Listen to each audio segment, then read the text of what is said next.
Pemirsa, anggota MPR RI Made Urip kembali menanamkan pemahaman 4 pilar kebangsaan yang kali ini dipusatkan di Banjargulingan, Desa Antosari, Selemadeg Barat, Tabanan.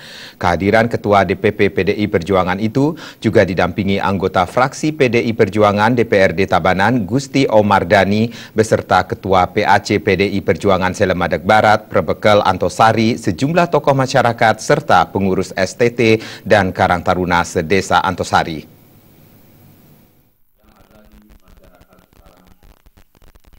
Sosialisasi 4 pilar kebangsaan yang digalakan Made Urip kembali menghadirkan 2 narasumber, yaitu Iwayan Dika Sumantra dan Iwayan Gunadi, yang juga kader senior PDIP di Tabanan. Pada kesempatan itu, I Ketut Sukebrata, selaku Ketua PAC PDIP Selemadeg Barat, meminta masyarakat khususnya generasi muda di Desa Antosari jangan sampai terkecoh radikalisme.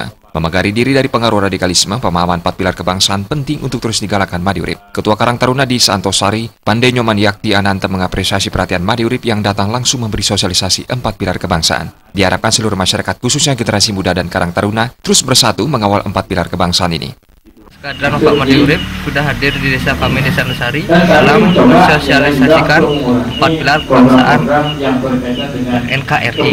Untuk kedepannya, memang benar NKRI bisa bersatu dan tidak ada lagi perbedaan antara umat beragama di Indonesia. Gede Yuda Bayu sebagai Wakil Ketua Karang Taruna di Antosari mengakui, di era globalisasi yang semakin modern, sosialisasi seperti ini dibutuhkan karena sangat membantu generasi muda agar tidak terpecah belah. Apalagi Made Urip selalu hadir membantu sekaligus mempersatukan generasi muda, khususnya di Desa Antosari. Dengan adanya sosialisasi 4 pilar NKRI yang diberikan oleh Pak Made Urip ini sangat membantu. Kenapa seperti itu?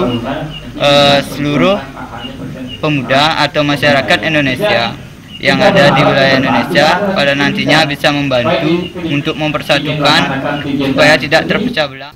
Sementara pengurus STT Banjar Telot Rurung, Niputu Erina Puspita Andriani, menganggap sosialisasi sangat bermanfaat bagi Karang Taruna dan masyarakat. Selain itu, sangat jarang orang yang memperhatikan masyarakat seperti Made Urip yang terus melanjutkan sosialisasi 4 pilar kebangsaan.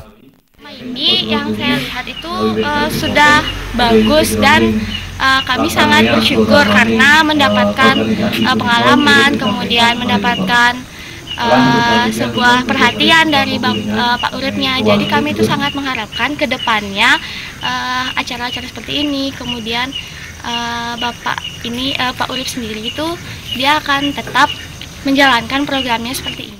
Selaku anggota Komisi 4 DPR RI dari fraksi PD Perjuangan, Made Urip mengucapkan terima kasih atas kehadiran masyarakat, khususnya STT dan Karang Taruna sedesa Antosari, yang meluangkan waktunya untuk mengikuti sosialisasi 4 pilar kebangsaan ini. Tema tersebut menjadi komitmen bangsa dan negara sewaktu mantan Ketua MPR RI Taufik Kemas yang merasa prihatin dan tergugah akibat gejolak yang mengganggu kondisi bangsa. Saat ini, nilai-nilai kebangsaan perlu diingat kembali, yakni Pancasila sebagai ideologi negara, Undang-Undang Dasar 1945 sebagai dasar negara, dan NKRI sebagai bentuk negara, dan Bhinneka Tunggal Ika sebagai semboyan negara yang harus dipahami, terutama generasi muda yang akan melanjutkan estafet kepemimpinan. Apalagi Bung Karno sebagai bapak pendiri bangsa telah menggali Pancasila dari Indonesia yang diterima seluruh rakyat terkait 5 butir mutiara yang dipersembahkan kepada bangsa dan negara. Presiden Jokowi juga dikatakan berusaha menjaga 4 pilar kebangsaan melalui konsep pembangunan. Pembangunan dimulai dari pinggiran desa, karena jika desa kuat, negara pun akan kuat. Mengakhiri sosialisasi, Made Urip juga menyerahkan sejumlah dana tali kasih yang diterima masing-masing STT dan Karang Taruna sedesa Antosari.